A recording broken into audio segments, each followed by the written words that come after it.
This morning in our exclusive investigation into Americans and their cars, a high-tech device meant to protect your car that may not be doing the trick. More than 1 million cars are stolen every year. Those losses have fostered a whole industry in high-tech devices to protect your vehicle. But investigative correspondent Roberta Baskin is here to warn us, don't get too comfortable with these safeguards. Hello, Roberta. Hi, Mark. You know, it may seem very simple and obvious, but one of the best anti-theft devices around is just locking your car.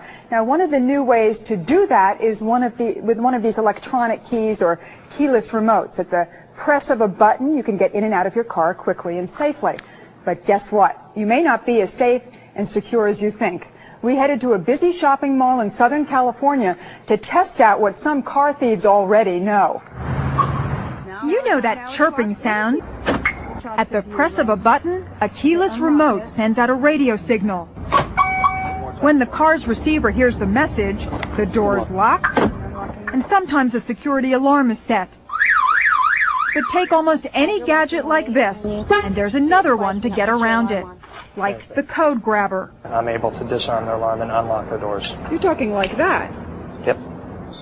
Security specialist Ed Meenan says it's a growing problem. He showed us how a code grabber can secretly be used to pick up the keyless remote signal, only this transmitter doesn't just read the frequency, it records it and plays it back. Typically what happens is a person will arm their alarm, which in fact does lock their doors, walk into a mall as we are here today, knowing for a couple hours that their car is protected. Not exactly. Now their car is defenseless to a code grabber. You saw what we just did? Yeah. What'd you think? I'm shocked. That means you could steal my stuff out of my trunk. Well, I think it's pretty dangerous. Okay, now watch this. And so easy to use. Armed with an electronic code grabber, we could steal motorist car keys right out of thin air. And none of them knew their car was vulnerable. When you spend $30,000 on a car, that scares me. Definitely. Jason Dozel told us he paid an additional $800 for a special alarm system that couldn't be bypassed. But we did. We just grabbed it. You just grabbed it. And now that we have grabbed it, we have what inside that we can grab? Well, like I said, you have the CD player, you have the cell phone, you have all my CDs, which are in a nice convenient case for you to just grab.